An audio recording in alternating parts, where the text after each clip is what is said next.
الحمد للہ رب العالمین والصلاة والسلام علی سید المرسلین اما بعد۔ بہت سے بھائی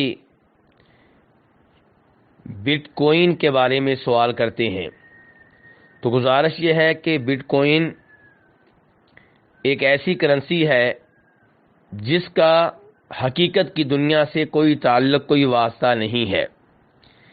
یہ ایک ایسی کرنسی ہے جسے ایجاد کرنے والے چند ایک لوگ ہیں، اور اس کرنسی کے پیچھے نہ کوئی حکومت ہے، نہ کوئی بینک ہے، نہ اس کی پیچھے کوئی سونا ہے، نہ اس کے پیچھے کوئی چاندی ہے، اور اس کی ضمانت دینے والا کوئی نہیں ہے، اس کی گارنٹی دینے والا کوئی نہیں ہے۔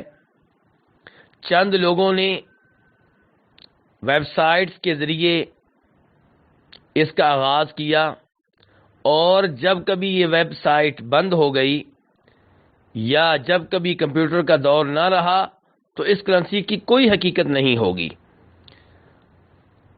تو یہ ایک ایسی چیز ہے جس کے پیچھے بھاگنا بالکل غلط ہے اور اپنے آپ کو دھوکہ دینے کے مترادف ہے۔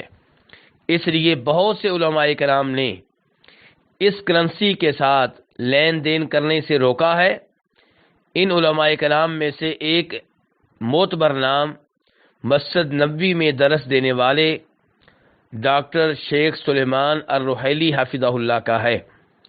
اس لیے اس کرنسی سے دور رہنا چاہیے اور اس سے اجتناب کرنا چاہیے۔ واللہ تعالی اعلم۔